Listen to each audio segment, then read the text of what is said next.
puedo convertirme como formador en un elemento multiplicador de esta agenda y llegar justamente a este nivel que es el que se está quedando estancado, porque fíjate qué interesante, no tiene regulaciones todavía. Hola, soy Juan Diego Pereiro y te doy la bienvenida a Learning Advisors, el podcast para los apasionados del conocimiento que quieren compartir lo que saben a través de la formación. En este episodio tenemos con nosotros a Carolina Luis Basa. Carolina es ingeniera informática por la Universidad Simón Bolívar de Venezuela. Desde 2008 vive en Barcelona, donde se doctoró en empresa en la Universidad de Barcelona. Actualmente es la directora del Departamento de Business and Management Strategy y de otros programas de posgrado de la Universidad Pompeu Fabra, donde además dirige la cátedra Mercadona de Economía Circular. Es profesora, investigadora y consultora en estrategia empresarial, estando especializada en marketing y tecnología aplicada al negocio. Carolina cuenta con una trayectoria de más de 30 años enseñando y guiando a sus alumnos y clientes a entender y enfocar las técnicas aprendidas desde una perspectiva estratégica y corporativa para aprovecharlas de inmediato en el ámbito laboral y profesional. Ha publicado libros y artículos en revistas académicas y de negocios, haciendo una contribución constante a los temas en los que se especializa. Pertenece a varios comités de asesores y es experta evaluadora de proyectos de la Unión Europea dentro del proyecto H2030. Si quieres saber cómo un formador o formadora puede ayudar a tener un mundo más sostenible integrando los objetivos de desarrollo sostenible en sus contenidos, quédate con nosotros. JesúsPérezSantiago.com patrocina este episodio. Jesús nos ha ayudado a lanzar este podcast. Si tú o tu empresa también estáis interesados en lanzar el vuestro, os animo a contactarlo. Tenéis el enlace a su web en la descripción de este episodio. ¡Empezamos! Hola Carolina, bienvenida. ¿Cómo estás, Juan Diego? Un placer estar aquí, gracias por la invitación y siempre es un privilegio conversar contigo de estos temas y de muchos más. Muy bien. Bueno, pues aunque te he hecho una presentación así un poco formal, me gusta empezar pues conociendo a los ponentes pero un poquito más de cerca, ¿no? Así que te voy a hacer 3 preguntas y es, ¿quién es, de dónde viene y a dónde va Carolina Luis Basa? Dicen, gracias. A ver, cuando me hacen estas presentaciones tan formales, yo me abrumo un poco porque la verdad es que ha sido eso, ha sido una trayectoria de muchos años. Yo nací en Venezuela y desde el año 2008 vivo en España y me vine con mis 2 hijos con esa finalidad de seguir aprendiendo, ¿no? Entonces, claro, cuando me dices quién es, bueno, yo siempre me gusta presentarme como una estudiante eterna, que al final yo creo que es la base de todo formador. Un formador tiene que ser una persona que está aprendiendo continuamente. No forzado, ¿eh? Hay un componente de curiosidad, de gusto en hacer lo que te gusta, de un poquito de friki cuando algo te apasiona, y eso hace que vayas aprendiendo. Y tener que luego transmitirlo te obliga a aprenderlo a fondo.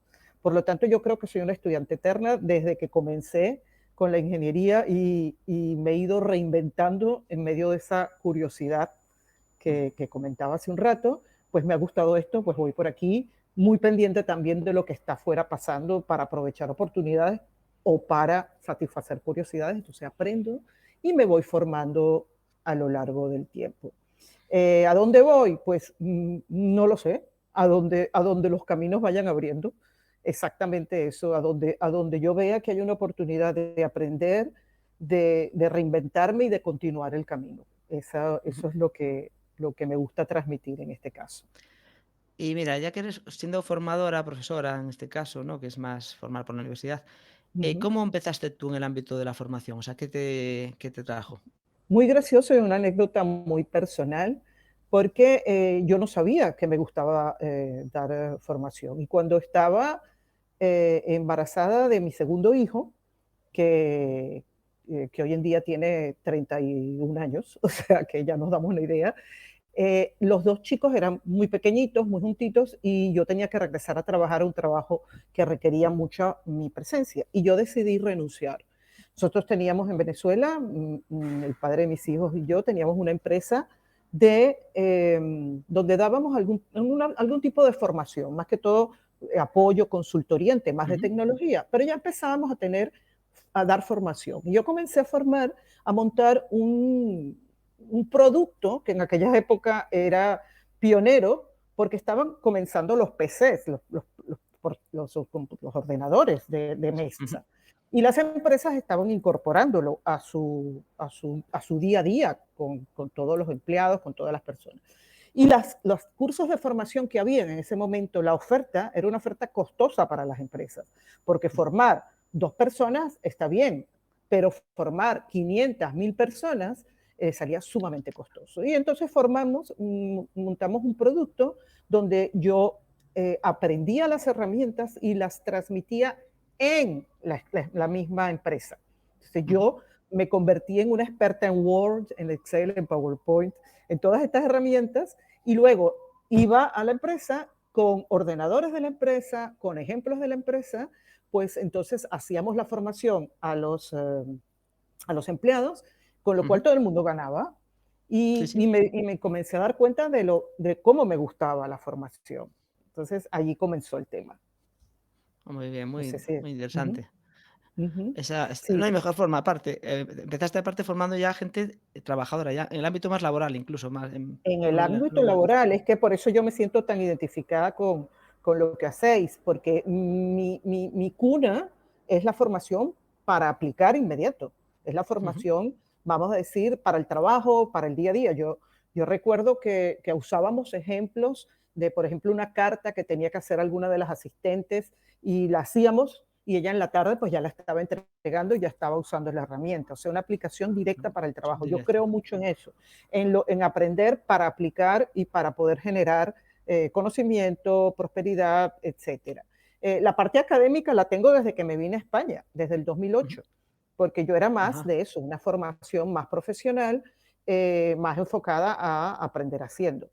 Y ahora, cuando me vine e hice el doctorado aquí en el año 2008, pues entré en otro mundo que no sabía ni que existía. Así es que cuando entré a hacer el doctorado dije, Dios mío, ¿dónde me he metido? Ser doctor, lejos de lo que mucha mente piensa, de que te crea arrogancia, yo pienso que te crea humildad, porque desde que yo soy doctor yo dudo de todo, de todo. Muy bien. Yo antes como consultora con mucha seguridad decía, no, esto hay que hacerlo así, hay que hacerlo así. Ahora, eh, la verdad es depende mucho de dónde viene, de quién lo dice, de cuál es el momento, cuál es la circunstancia, cuál es el lugar. Ujú. Entonces ahora pues me cuido mucho de afirmar cosas categóricamente.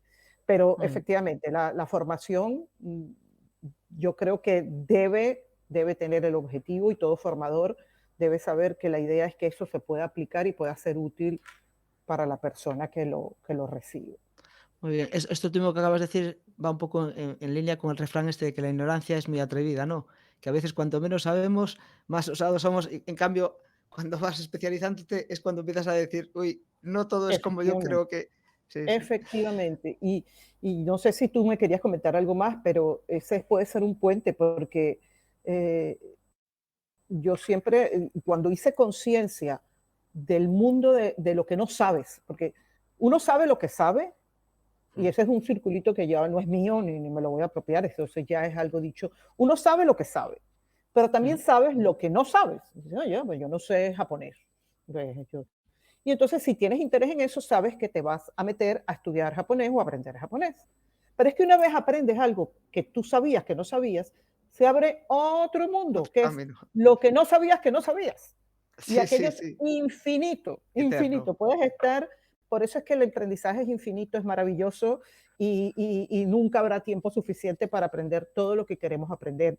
Yo hace rato me frustré con los libros, dije, bueno, ya yo sé que en esta vida no podré leer todos los libros que me gustaría. Lo mismo el conocimiento. Entonces, la persona curiosa es maravilloso porque aquello que no sabías se convierte en algo que ahora sabes que no sabes, por lo tanto algún día vas a tener que aprenderlo. Y es un circuito, un círculo, no es un círculo, es una cadena eterna de cosas. Eterna.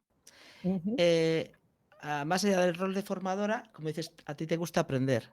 Te voy a Sí. preguntar, ¿tú cómo te actualizas o sea, qué métodos utilizas, medios para incorporar nuevo conocimiento? Me da un poco de vergüenza decirlo en el sentido de que yo no soy a veces la que busca el conocimiento a menos que realmente tenga interés en ello, pero sí soy muy curiosa y Ujú, tengo a mi alrededor personas maravillosas, incluyéndote a ti, que me preguntan cosas.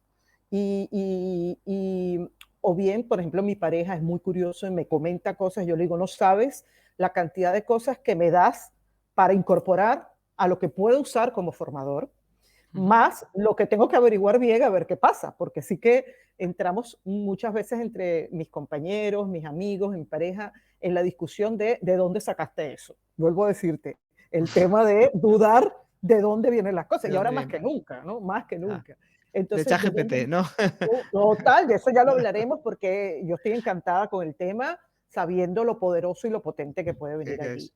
Pero esto, ¿quién lo dijo? ¿Por qué lo dijo? ¿En qué circunstancias lo dijo?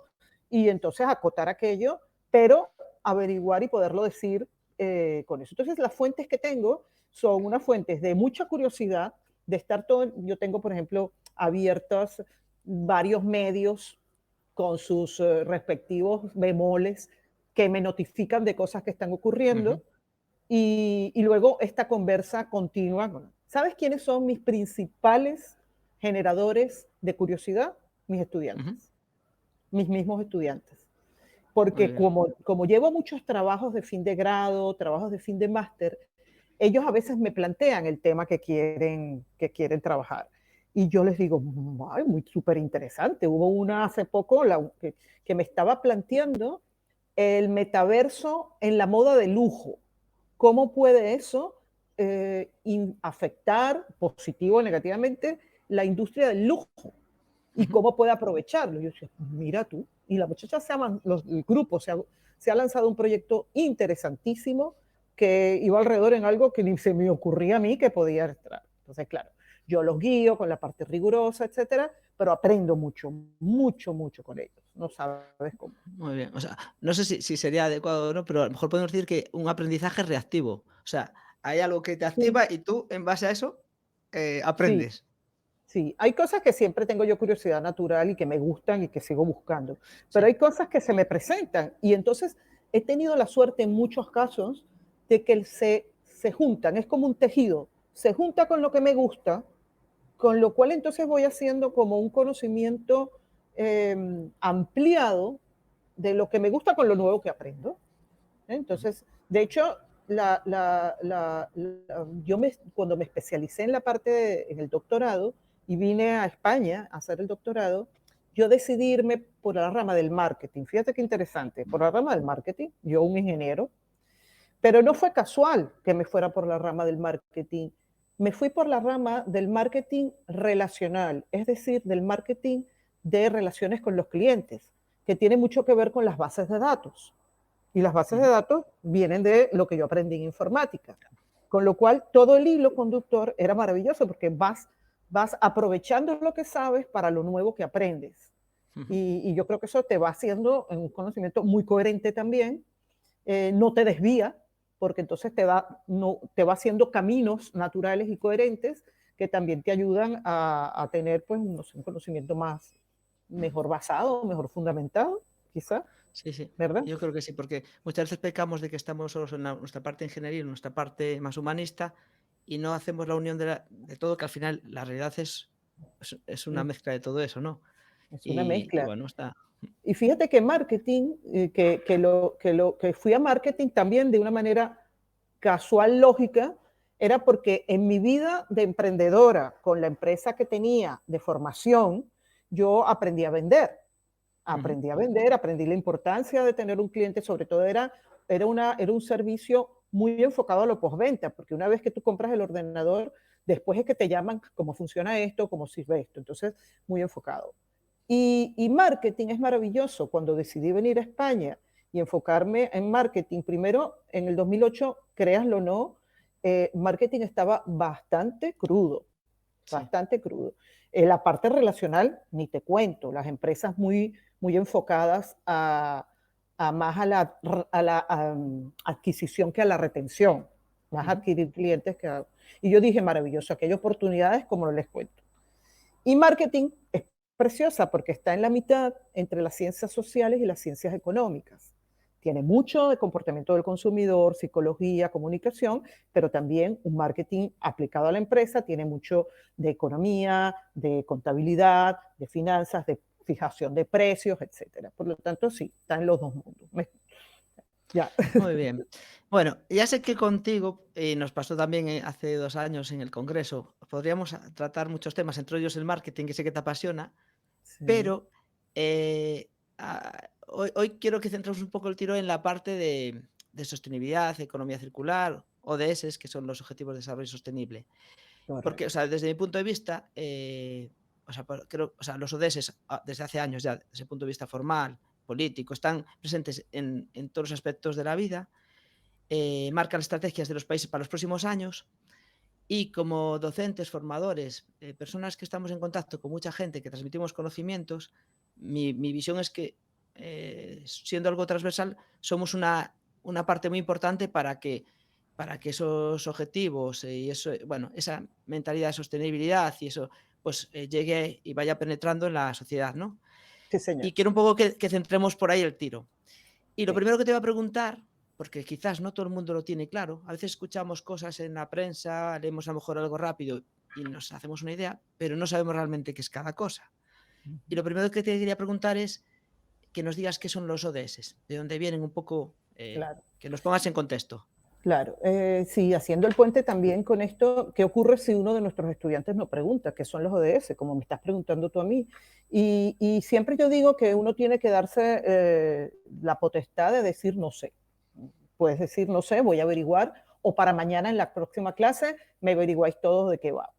Pues miren, yo los objetivos de ODS, objetivos de desarrollo sostenible, no son nuevos, es algo que ya a mediados de los 90 se comenzó a trabajar como lo que se llamaba el desarrollo sostenible, que es aquel desarrollo del planeta que es capaz de satisfacer las necesidades que tenemos hoy en día sin dañar, sin poner en riesgo las necesidades de nuestras futuras generaciones. Entonces, ese es, vamos a decir, el concepto de lo que es desarrollo sostenible.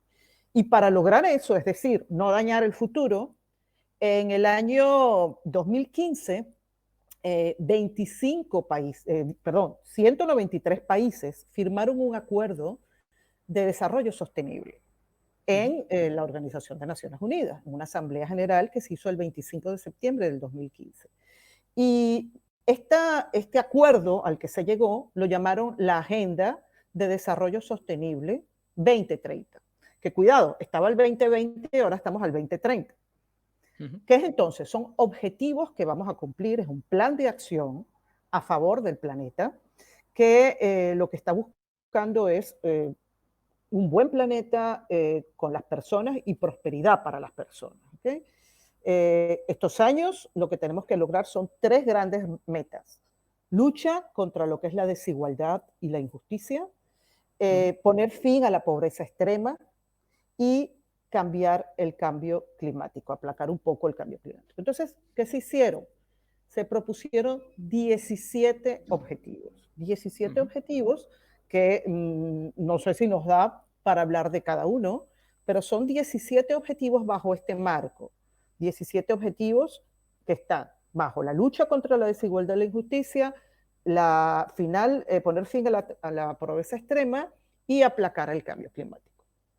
¿Qué ocurre con estos objetivos? Estos objetivos salen de la Organización de las Naciones Unidas, es decir, sale de un organismo que dice, esto hay que lograrlo, y para esto lograrlo, esto tiene que permear como una cascada desde los gobiernos, pasando por las empresas, llegando a las personas, para poder lograr esto para el 2030. ¿Qué ocurre? Que hemos tenido que tener un poquito de eh, presión para que esto vaya más rápido de lo que va. Las empresas, la Organización de Naciones Unidas ha hecho, digamos, regulaciones en algunos países más fácil que otros. En la Unión Europea, por ejemplo, como somos un grupo de países, todos estamos alineados y vamos más o menos siguiendo la misma onda, pero hay países que no, países que van más lento. Hay algunos objetivos que son más fáciles de cumplir o han sido más, mmm, vamos a decir, apetitosos o interesantes para ciertos países y van más rápido uno que otro. Pero el hecho es que para el 2030 tenemos que cumplir muchos de ellos. Viendo aquí, fíjense, les menciono algunos dentro de lo que es la parte del fin de la pobreza. Educación de calidad, igualdad de género, trabajo decente, reducción de las desigualdades. Ellos han colocado estos ODS por colores. Entonces son 3 colores: el rojo, el naranja, amarillo y el verde. ¿Okay? Entonces el rojo es el que está relacionado con la pobreza y con la desigualdad. Luego el verde es el que está relacionado con el cambio climático y el amarillo es el que está relacionado con todo el tema del hambre, etcétera. ¿Vale? Entonces, ¿cuál es la idea? Que todos los países hagan proyectos muy alineados con cada uno de los objetivos para poder ir cumpliendo esto. Pero aquello va muy lento, va muy, muy lento. También el tema del COVID, sí, ahora comentamos, va un poco lento. Te voy a comentar, como, así como eres, o sea, estás al cargo de la, bueno, de la cátedra de economía circular. Correcto. También te iba a preguntar, ¿qué relación tiene la economía circular con los ODS? Claro. Fíjate, yo quería decir eso, los objetivos, a mí me gustaría más hablar de sostenibilidad en el futuro que de los objetivos de desarrollo sostenible, porque los objetivos de desarrollo sostenible en el 2030 los revisamos y vemos qué hacemos. Son objetivos. Al final, el objetivo al que debemos ir, el fin de este camino, es lograr realmente la conciencia de que si no hacemos cosas distintas, el planeta no va a petar. El planeta no va a dar más para más. Entonces, ¿qué es lo que es la economía circular? La economía circular es un sistema económico, es un modelo económico que lo que hace justamente es buscar todos los mecanismos para que lo que sale a la economía regrese y se pueda volver a reusar la mayor cantidad de tiempo posible. Alargar la vida de los productos, reutilizarlos y que la generación de desechos que dañen, que no se reusen, sea lo mínimo posible. Por lo tanto, la economía circular está totalmente ligada a los objetivos de desarrollo sostenible. Cada empresa que entra en este proyecto o en esta decisión de trabajar por los objetivos de desarrollo sostenible, seguramente incorpora, si es una empresa privada, la economía circular a su modelo de negocio.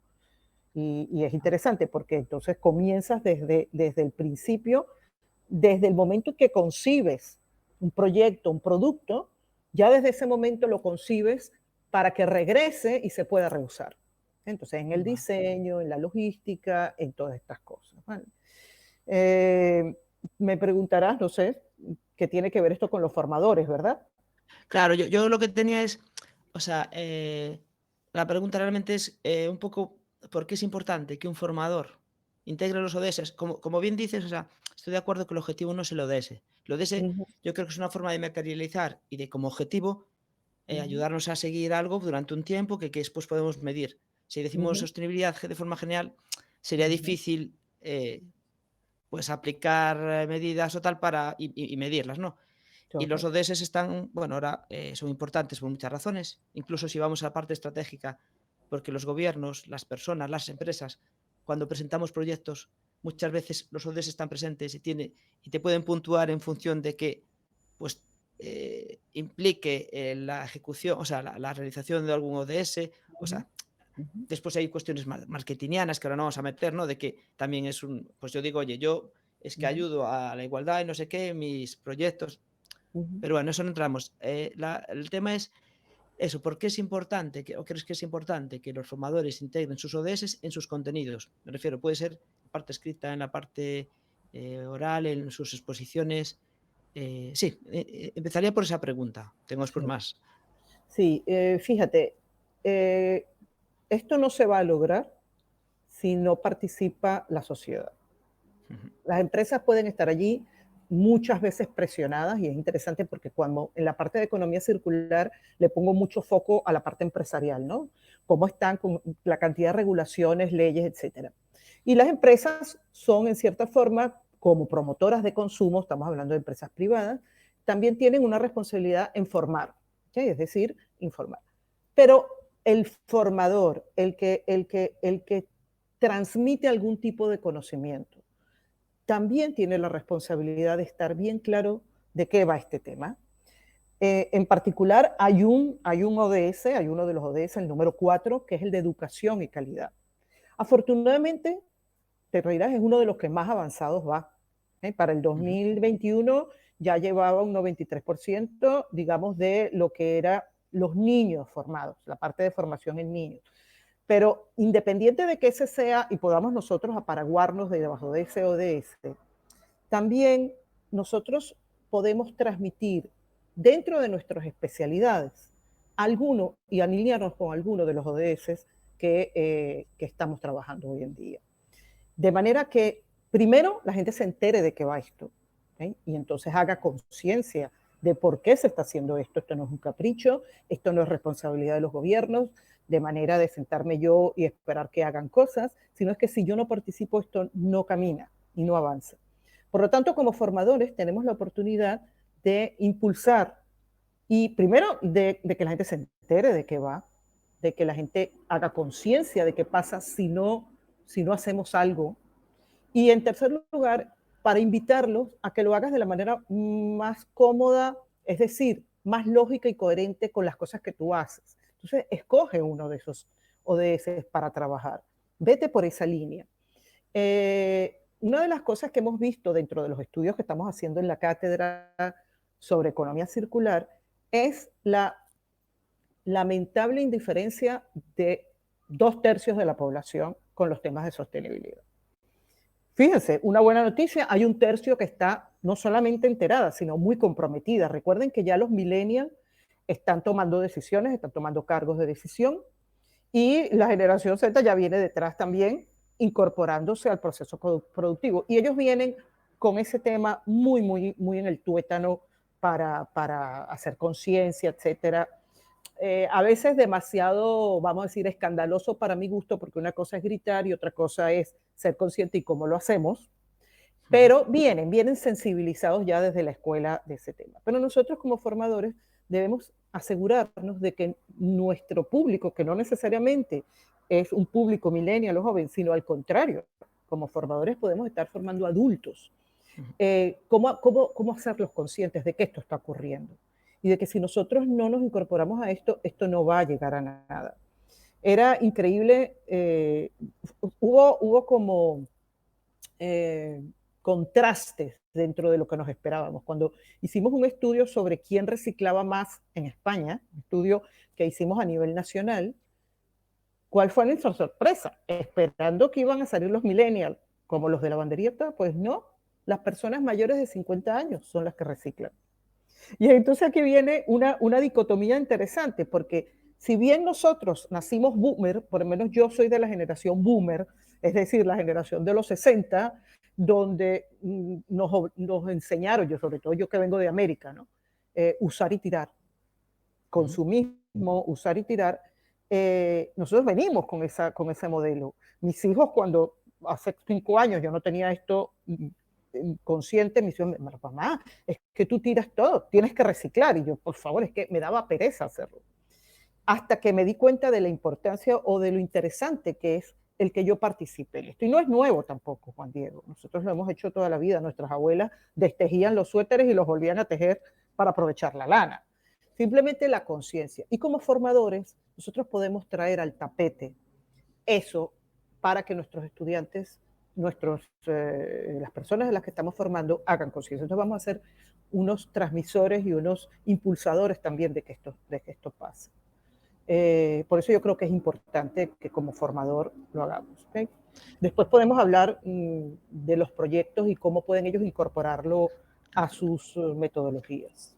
Eso es lo siguiente que te iba a plantear, porque, o sea, yo veo, por ejemplo, temas de igualdad, que es está también los ODS, pues generalmente en muchas formaciones hay los módulos transversales que tratan de forma específica ese tema, ¿no?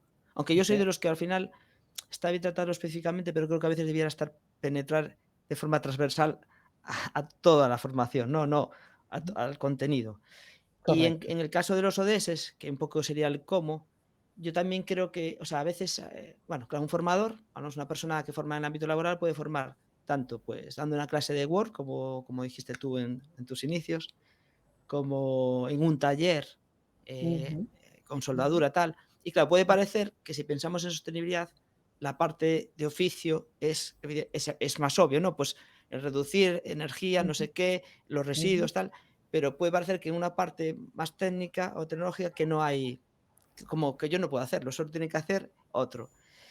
Con ujú. lo cual, eso, la pregunta que tenía un poco así planteada era si cualquier formador puede integrar los ODS en sus contenidos Ujú. y cómo crees tú o cómo, pues, que podría hacerlo. Mira, hay una forma que nos está funcionando bastante bien. A veces viene de ellos cuando son jóvenes, pero si no, nosotros estamos pidiéndoles que ellos alineen los proyectos que nos traen, por ejemplo, los proyectos de grado o los proyectos de fin de máster, con alguno de los ODS. ¿Cómo puede esto ayudar a cualquiera de estos 17 ODS, el que más te guste o el que más te parezca que está alineado con tu proyecto? Ujú. Y te aseguro que todos van a tener algo que ver. Mira, yo tengo, después podemos compartir contenidos para que los formadores tengan información, pero ¿cómo podemos incorporar personas que estén en riesgo de exclusión dentro de nuestros proyectos? ¿Cómo podemos, si es un tema alimentario, cómo podemos incorporar el tema de los residuos para que se puedan reutilizar en nuestros proyectos? Si tenemos algún tipo de proyecto que tenga que ver con temas de salud o de estética o de higiene, ¿cómo podemos sensibilizar en temas saludables, en la lucha contra enfermedades? Eso también va con otro de los objetivos. Eh, Cómo colaborar en la formación.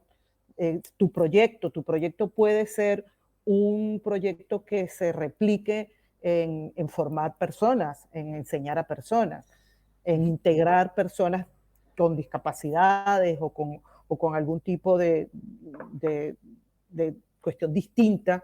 Podemos integrar a esas personas. Interesantísimo, tenemos un caso, y aprovecho y lo digo, de uno de nuestros proyectos que está incorporando a personas con discapacidad visual. Es Ujú. un proyecto de marketing, fíjate tú, donde el ODS que ellos están haciendo justamente está alineado al número 5, porque las personas con discapacidad visual se sienten excluidas de todo lo que es la parte de hasta de ir al supermercado y agarrar un producto y saber qué dice. Entonces, ¿cómo incorporar eso? Todos, yo les aseguro que todos los proyectos van a tener la capacidad de alinearse con alguno de los 17 ODS. Y esa es una forma de comenzar, porque ya impulsas o ya motivas al estudiante a que averigüe del tema. Entonces, esa Ujú. es una forma. Sí, me parece, o sea, interesante. O sea, realmente sería algo sencillo. Primero, tienes que conocer como formador cuáles son los ODS, o un poco el ámbito y qué ODS hay. Y de esos, una buena forma, me parece también a mí muy interesante, es elige dos. No, no es una cuestión de muchos, sino de algunos Dos. y más, o sea, y sin forzar la máquina. No, aquí no queremos, no es para forzarle. Elige dos, tres que puedan encajar e intégralos dentro de tu formación. Y quizás hacer ese mismo tipo de propuesta cuando a tus alumnos tengan que hacer algo para que también ellos sean más conscientes como parte de esa forma activa de que lo interioricen ese tipo de cuestiones, ¿no? Y me parece que es forma sencilla y que yo creo que nadie va a poder decir que no. O sea que a todos los formadores que nos están escuchando ya saben lo que tienen que hacer. Estudiarse Claro, los ODS y plantearse como reto integrar alguno de estos en lo que están haciendo. entenderlos, sobre todo, Sí, entenderlos de qué va y qué busca cada uno de ellos, efectivamente, efectivamente. muy bien. Eh, hay una parte interesante que vamos lento, el COVID le hizo mucho daño al proyecto, lo ralentizó bastante. De hecho, es interesante porque vemos que algunos de los objetivos que se habían logrado al 2020 incluso retrocedieron por el tema del COVID. Bueno, natural. Pero fíjense que así todo, quería comentarles que eh, de los que más llevan adelantado de cara al 2030, los que más llevan adelantado llevan apenas el 50% y son el número 5, que es el de igualdad de género, y el Ujú. número 6, que es el de agua limpia y saneamiento. Es donde las empresas, los estados han puesto muchísimo más énfasis y por eso va como más adelantado, pero también porque está acompañado de una cantidad de regulaciones. Lamentablemente, cuando las cosas no van, pues empiezas a regular. Y con la regulación pues empujas un poco el carro, porque es que si no se queda estancado. Ujú. Y no es casual entonces que esos sean los dos ODS que más van Más han avanzados y avanzado. llevan el 50%. Ya. ¿Okay? Esta es una cifra del 2022, ¿okay? Es lo que tengo. Por ejemplo, hay unos que no tienen ni siquiera avance registrado, como son Ujú. el de la industria de infraestructura, como la red de ciber. Hay unos que no, ni han avanzado, pero hay otros que sí, por lo menos llevamos el 50%. ¿Sí? Muy bien. Bueno, pues no sé si en este ámbito hay algo más que creas tú así interesante comentar Bueno, vamos para, a ver. entonces, para los Yo, formadores. Yo creo que sí, para los formadores. ¿Qué ventaja tiene el que yo incorpore esto a mis contenidos, a mi estilo, a mi metodología de formación? A ver, tiene unas ventajas, digamos, primero éticas y de orgullo personal, que es que yo puedo convertirme como formador en un elemento multiplicador de esta agenda, ¿no? Y llegar justamente a este nivel que es el que se está quedando estancado, porque fíjate qué interesante, no tiene regulaciones todavía.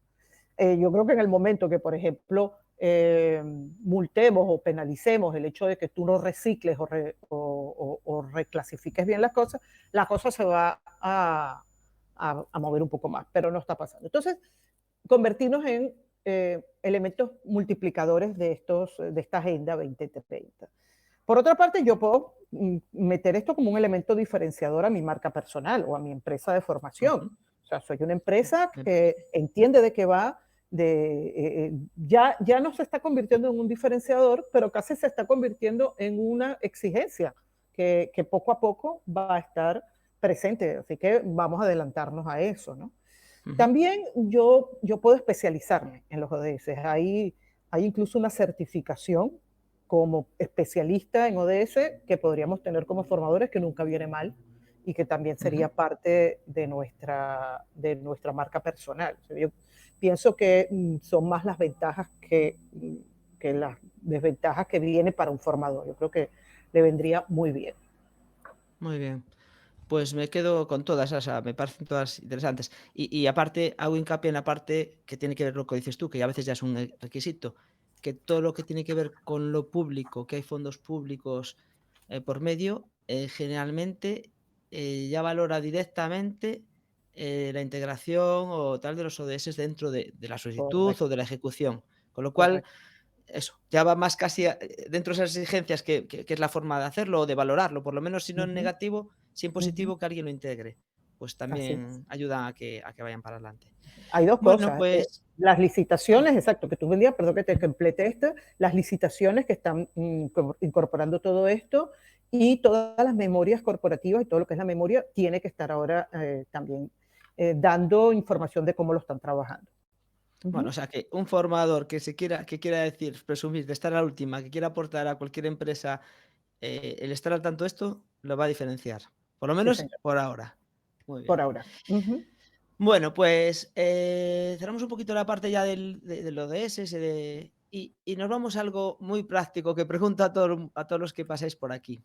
Y es, como formador o formadora, ¿cuáles son tu top 3 de herramientas que utilizas en tu día a día o en tus clases, la preparación? Interesante, interesante. Como persona muy pragmática y que viene del mundo de la consultoría, del mundo de la empresa, yo hay tres cosas que suelo usar y me funciona muy bien en mi estilo de metodología. La primera es el método de casos, es trabajar Ajá, con casos reales. trabajar con casos, vale. Sí, yo hice el MBA en Venezuela, en una escuela muy enfocada al método de casos. Y la verdad es que es muy interesante, es un poco pesado porque tienes que leerte casos a veces de 30 páginas, pero son casos reales. Yo trabajo con casos mucho más ligeros, pero casos reales. Y poner al formador, perdón, al estudiante en la posición de qué haría él si estuviera en Ujú, la posición. Porque son casos de estudio que tienen alguna disyuntiva que resolver. O sea, muy no bien. es contar algo, es poner al estudiante en la posición que estaba esa persona del caso y entonces el caso siempre queda en una disyuntiva que resolver. Ese Ujú, funciona muchísimo, salen cosas interesantísimas, hay tormentas de ideas y la verdad me vale. funciona muy bien. Luego otra herramienta que usa es la que en inglés se llama flip learning, que no es otra cosa que ellos se lean los conceptos antes de venir a clase. Vienen con los Sí. conceptos ya leídos, Con lo cual yo no soy una, vamos a decir, recitadora de conceptos, porque me parece que eso es absurdo en estos tiempos, sino que ya, dados los conceptos entendidos, los conversamos, los trabajamos y los aplicamos. Entonces, es la tercera herramienta que uso, que es mucho el aprender haciendo, que es entonces Vale. ponerlos en la misma clase a hacer cosas con los conceptos aprendidos, ya sea sus mismos proyectos, ya sea algún ejercicio particular, cómo lo aplicarías. Y estas tres, yo sé que no son nada novedosas, pero la verdad es que me funcionan muy bien y el estudiante avanza muy rápido. El aprender haciendo, yo creo que es la manera más rápida de aplicar lo que acabas de aprender. Esas son las tres herramientas que utilizo. Y en este ámbito puede ser para esas 3 metodologías más o menos que indicas o, ¿te apoyas en algunas herramientas digitales o algo os apoya, o hay alguna especial que te guste en el ámbito de la docencia? No, la ¿Para verdad es eso que yo me o quedo, para otro ámbito? a ver, yo me he quedado un poquito atrás. Yo trabajo, ahora imagínate tú, con el COVID tenemos clases simultáneas en vivo o sea, en vivo, en personal y simultáneamente con un vídeo en Online. clase de gente que está allí. Entonces a ver, yo siempre en clase trabajo mucho, les pido a ellos que busquen información. Trabajo mucho con Google porque los Ujú. mando a buscar cosas y allí es donde yo más o menos genero información. Pero el Kahoot y estas cosas que se pusieron de moda en un momento dado, la verdad es que ya me parecen un poco trilladas, ¿no? Entonces, Ya. más bien los pongo a que ellos mismos hagan sorteos entre ellos, a que ellos mismos dinamicen las clases. Pero herramientas de tecnología, básicamente trabajar. Ellos todos tienen su ordenador, trabajamos con un Mm, ordenador siempre, porque siempre. en cualquier momento les puedo decir, esto que salió, googleenlo, díganme ustedes de qué va. Ujú. Entonces, Vale. me apoyo bastante. Vale, y una pregunta, ahora me salgo un poco de esto, pero es que me quedó atrás, la tenía pensada porque soy muy curioso Ujú, en, y tiene que ver con la formación en general, no con algo de lo que hemos tratado. ujú, Hace unos episodios tuve a Leonardo Jiménez de Go for Click, que aunque está también en ujú, Barcelona, es un chico, una plataforma de formación, es ujú, argentino, y le ujú, pregunté, porque me gusta saber, y yo creo que a la gente que estamos en el ámbito pues, es bueno, siempre podemos aprender algo, ujú, cómo era el sistema de formación, o sea, cómo funcionaba la formación para el empleo, tal, en su país. Y yo ujú. un poco te pregunto a ti también, que tú, aunque llevas ya bastantes años aquí, por lo menos, ¿qué similitudes, diferencias has visto en el ámbito formativo y más, a poder ser en el ámbito profesional, pero bueno, en el que tengas conocimiento respecto de Venezuela a España? O si es muy similar, claro.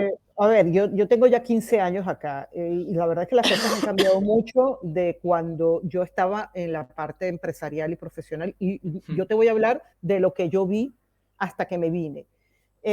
Nosotros teníamos allá una entidad que se llamaba INSE, Instituto Nacional de Educación Continua o de Continua Educación. Era para formar en oficios, pero no era una carrera de técnica, era para ujú, formar en cosas específicas, ¿no? Y la verdad es que funcionaba muy bien.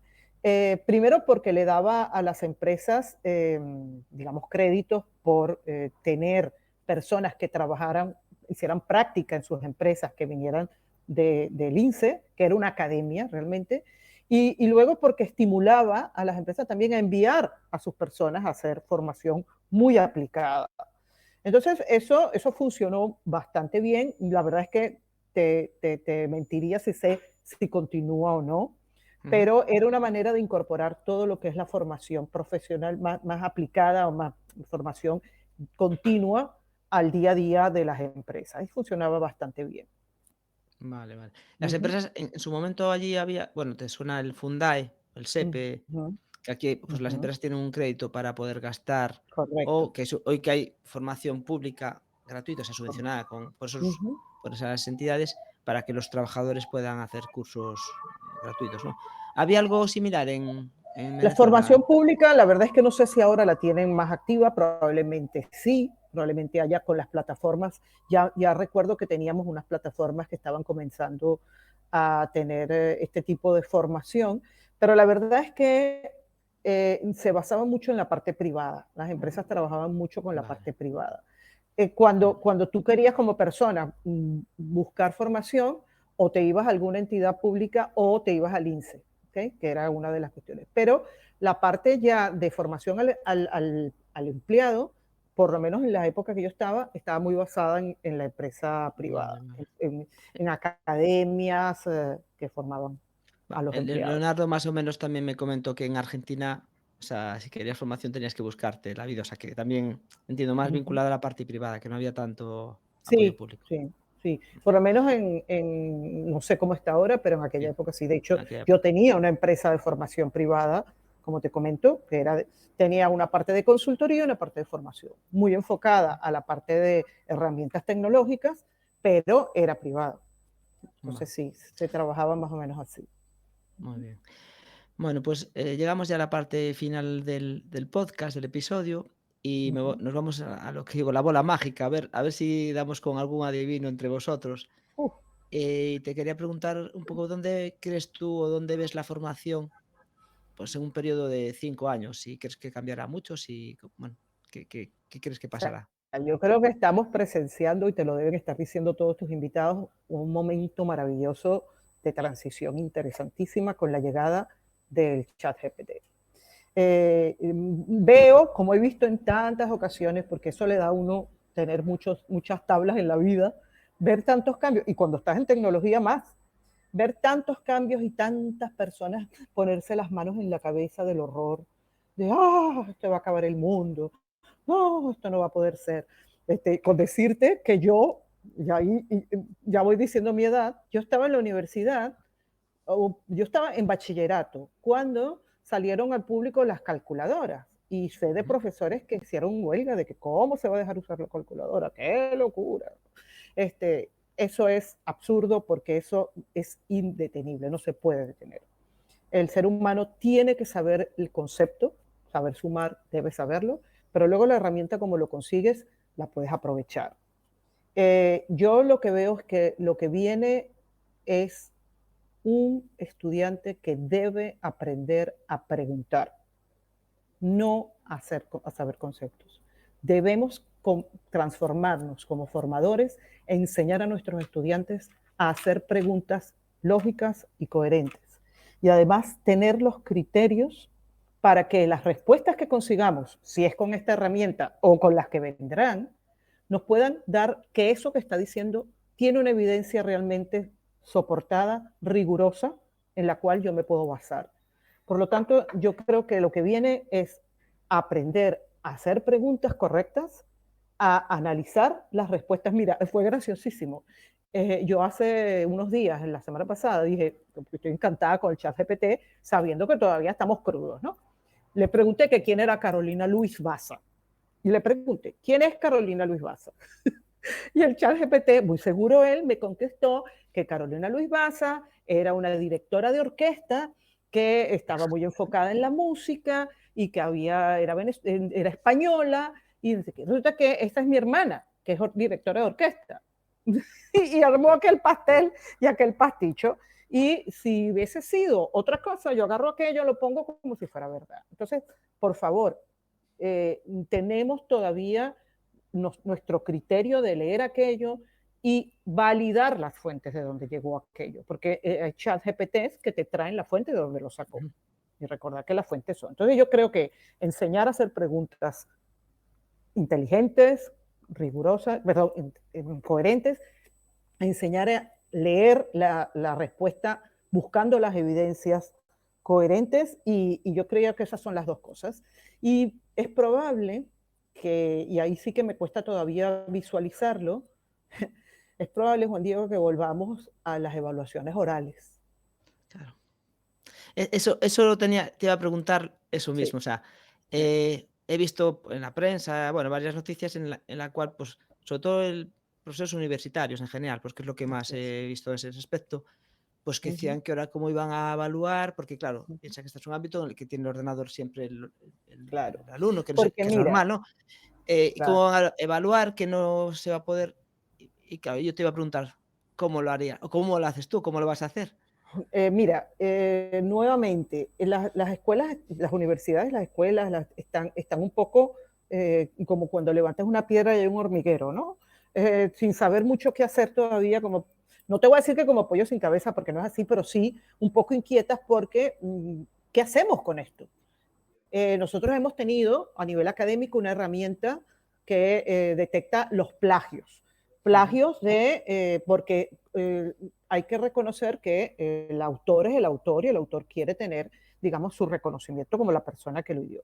Entonces, ¿cómo hacemos ahora para darle el crédito al autor? Eso se solucionaba con una herramienta, que no voy a decir el nombre, pero con una herramienta que evaluaba el documento y te decía el nivel de coincidencia que había encontrado con otros documentos, ¿okay? A nivel de red, a nivel de la misma universidad.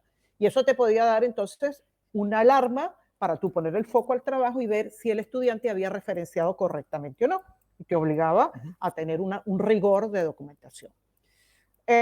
Con el chat GPT, pues es gracioso porque tenemos ahora, lo han incorporado a la herramienta, pero en inglés, todavía no está en el de español. Y yo tengo muchos estudiantes de otras nacionalidades que yo digo, bueno, pero ¿qué cuesta eso traducirlo al español? Y lo pasas por las herramientas de ChatGPT y te dice que eso está perfecto, que eso lo hizo un ser humano. Con lo cual, mira, esto es indetenible. Luchar contra esto es desgastante. La universidad ha tomado ahorita, dado que todavía no está la reglamentación hecha, ha tomado una decisión, por lo menos en este año académico, de prohibirlo. Pero siempre diciendo que está a la espera de la decisión de organismos regulatorios. Porque es que esto no puede venir de la universidad, tiene que comenzar la universidad, pero tiene que venir desde atrás. Esto tiene que ser un acuerdo que tomemos entre todos. Y si la decisión es frenarlo, yo creo que estamos cometiendo un error garrafal. Esto es imparable. Imparable. Es que, a ver, Juan Diego, hace 15 años llegó Google, nuevamente las manos a la cabeza. Oh, la gente no va a estudiar, se va a hacer todo en Google. Google es una herramienta más de trabajo en clase. Yo la uso todos los días, pidiéndole siempre que digan cuál es la fuente de donde lo sacaron. Pero simplemente incorporarlo con sentido común, con coherencia, con evidencia de las fuentes. Es lo que yo pienso que va a ocurrir, ya verás. Ya verás. Sí, bueno, está claro que las cosas van a ir para adelante y hay cosas que no las va a parar nada. No las va a parar nada. Y yo personalmente creo que quien se aferre a lo antiguo acabará siendo que si cada vez tiene ya menos importancia un título universitario para contratar a alguien, salvo que sea por tema legal, Así es. si por encima las entidades referencia de la enseñanza se aferran a lo antiguo, van a quedar en otras líneas. O sea, mira, tenemos un estudiante que inmediatamente reclamó cuando le dijimos que estaba prohibido, de inmediato, y el argumento que usó es totalmente coherente. Tiene toda la razón. Así que es que tenemos a una generación detrás de nosotros. Estamos todavía montados la generación que aprendió, en mi caso afortunadamente no, de la memorización. ¿Como para qué? Vale. Entonces yo lo veo así. Muy bien.